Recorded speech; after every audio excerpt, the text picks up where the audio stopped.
پھر رفتہ رفتہ پھیلنی شروع ہوئی، پھر خود حاکم قوموں میں داخل ہوئی، یہاں تک کہ آج سفید قومیں سفید قوم افریقہ کے خلاف اٹھ کھڑی ہوئی ہیں کہ تم کون ہوتے ہو عدل کے خلاف چلنے والے اور ناانصافی کرنے والے. تو یہ ہوا تو چلتی ہوئی دکھائی دے رہی ہے، یہ دن بدن پھیلتی چلی جا رہی ہے. سینکڑوں قومیں آزاد ہو چکی ہیں اس عدل کے تصور کے نتیجے میں، اور اقوام متحدہ اور دوسرے ادارے وجود میں آ رہے ہیں، ایمنسٹی انٹرنیشنل بن رہی ہے، دوسری چیزیں متحرک ہو رہی ہیں. اس لیے خدا کی تقدیر اس طرح تدریجاً فیصلے کیا کرتی ہے. دیکھنا یہ ہے کہ اس ہوا کے چلنے کا آغاز ہوا کرے اور وہ پہلے سے بڑی قوت میں زیادہ قوت کے ساتھ، زیادہ شدت کے ساتھ، زیادہ محسوس ہوتی ہوئی آگے بڑھ رہی ہے کہ نہیں بڑھ رہی. اگر مسلسل یہ رخ ہے تو پھر کسی کا حق نہیں کہ مرزا صاحب سے وہ توقع رکھے جو کبھی خدا نے پہلے نہیں کیا، اور یہ ان کو کہہ سکے کہ ان معنوں میں بھی تم سچے نہیں ہو، عدل کی کوئی ہوا دنیا میں نہیں چلی اور کوئی سلسلہ نہیں جاری ہوا جس کے نتیجے میں ہم کہہ سکیں کہ آخر دنیا عدل تک پہنچے گی. دوسرا پہلو ہے عیسیٰ علیہ الصلوۃ والسلام کے متعلق یہ تصور کہ قیامت ان کے ساتھ جڑی ہوئی ہے.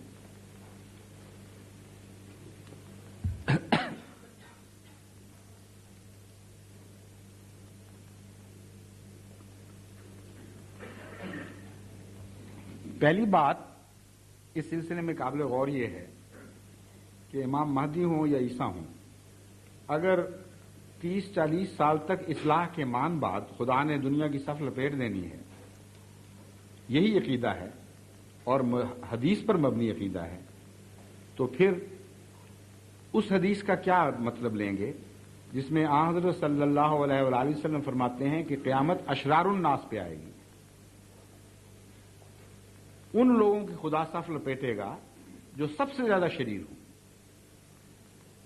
اور قرآن کریم کی ان آیات کا کیا مطلب لیں گے جن میں اللہ تعالیٰ فرماتا ہے کہ نیکوں کو خدا باقی رکھتا ہے اور بدوں کو مٹاتا ہے، اور اعمال صالحہ کا نام ہی باقیات رکھ دیا، والصالحات الباقیات ہو، یعنی نیک عمل میں زندہ رہنے کی طاقت ہے.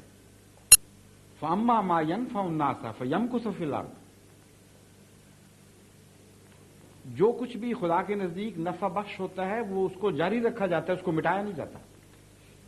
تو اچانک خدا ان سارے ارشادات کو بھلا کر، قرآن کی تعلیم کو بھلا کر جو اس نے دی تھی، یہ فیصلہ کیسے کر لے گا کہ جب دنیا عدل سے بھر گئی، جب لمبی بدکاریوں کے بعد انسان آخر صالح بن گیا، جب امام مہدی نے اور مسیح نے مل کر عظیم روحانی انقلاب برپا کر دیا جو پہلے کسی نبی کو توفیق نہیں ملی تھی، تو اب ان کو مٹا دو.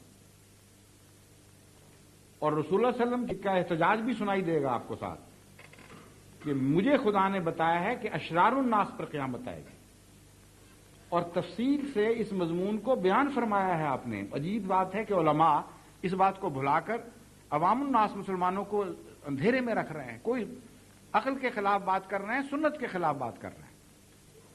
اب غور کیجئے، حضرت صلی اللہ علیہ وسلم فرماتے ہیں کہ لمبا عرصے کے بعد، میرے گزرنے کے بعد 3 صدیاں تک ٹھیک رہیں گے لوگ، پھر اندھیرا پھیلنا شروع ہو جائے گا، پھر رات بھیگ جائے گی، بڑی لمبی اندھیری رات آئے گی، فیضیابت کا زمانہ آ جائے گا، پھر اللہ تعالیٰ مسیح کو بھیجے گا اور پھر یہ واقعات ہوں گے.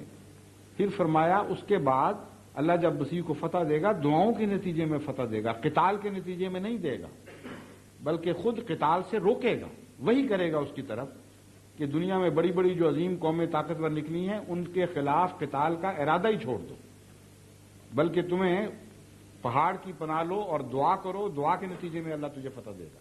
پھر سنیے، فرماتے ہیں کہ پھر خدا تعالیٰ مسیح کو غالب کرے گا دنیا پر، اور ایک لمبے عرصے تک ٹھنڈی ہوائیں چلتی رہیں گی، امن کا دور ہوگا.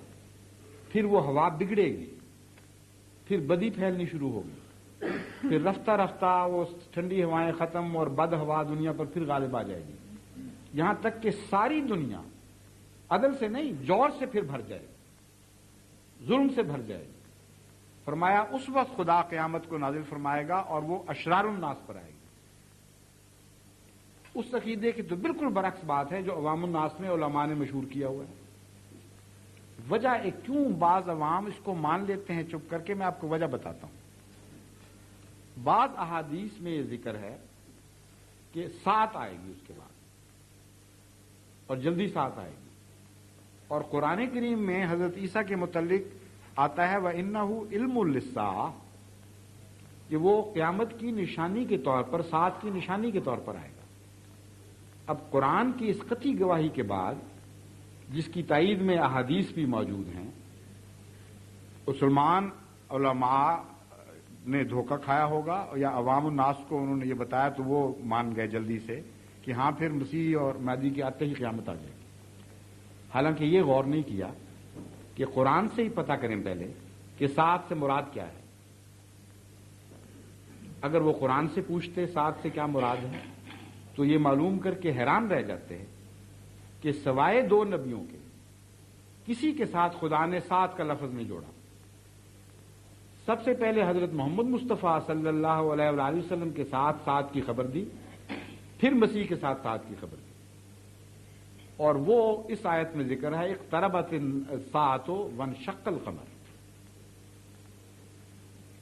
کہ دیکھو چاند دو ٹکڑے ہوا، جس سے قطعی طور پر ثابت ہوا، یعنی یہ گواہ بن گیا، اقتربت الساعۃ، سات قریب آ گئی۔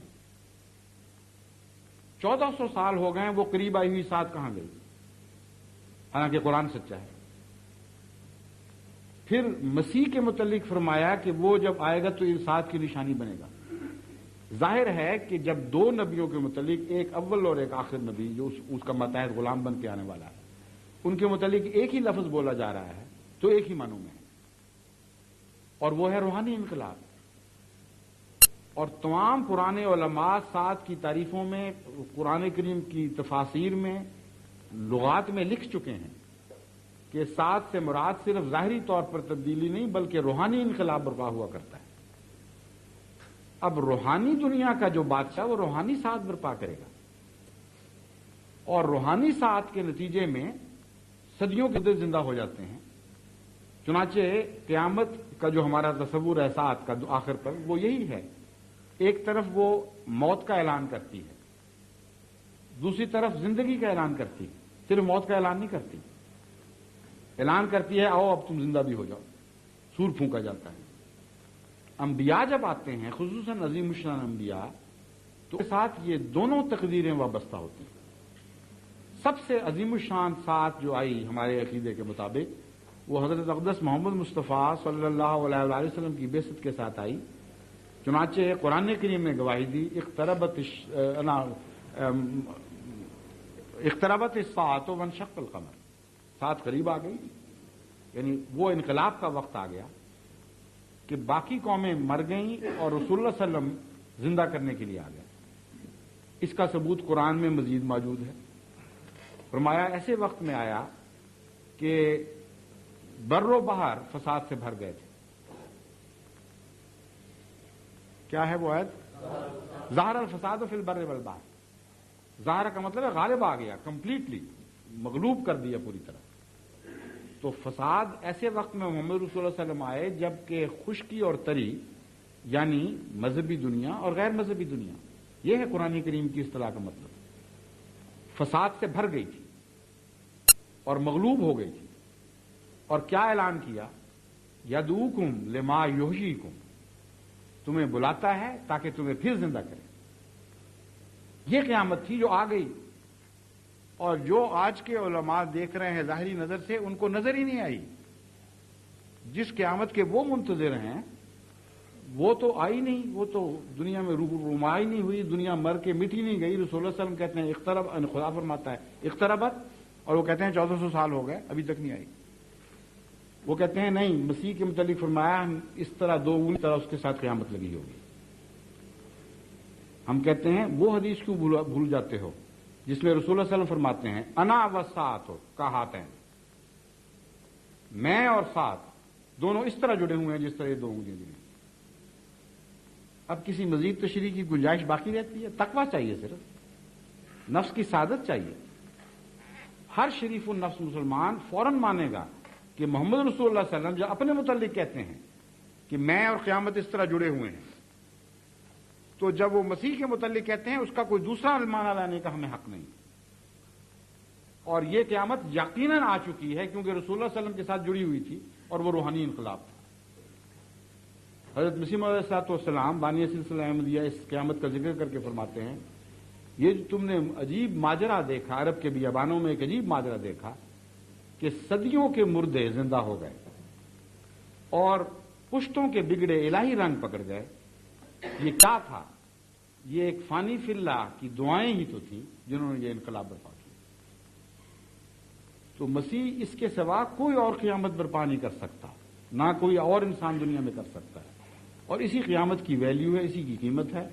ورنہ ظاہری طور پر مٹانا ہو تو ویسی عقل کے خلاف بات ہے کہ نیک بنا کے خدا مار دے، اور جبکہ خود فرماتا ہے کہ میں تو وارننگ دیتا ہوں لوگوں کو عذاب سے پہلے کہ نیک بن جاؤ، اس لیے بھیجتا ہوں نبی کہ ڈرائیں، اگر نہیں بنو گے تو ہلاک ہوگے۔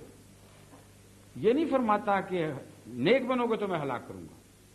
حضرت نوح نے کیا کیا، پہلے نبیوں نے کیا۔ قرآن نے تو اتنا کھولا ہے مضمون کہ اس کے بعد ایک لمحہ کے لیے بھی کسی مسلمان کو یہ وہم بھی نہیں ہونا چاہیے کہ وہاں ساتھ سے کوئی ظاہری قیامت مراد ہے۔ ادھر مسیح اور مہدی نے نیک بنایا، ادھر اللہ نے تلوار پھینک دی سب کی رگے جان پر اور ہلاک کر دیا۔ یہ عقل کے خلاف عقیدہ ہے اور دین کے خلاف عقیدہ ہے۔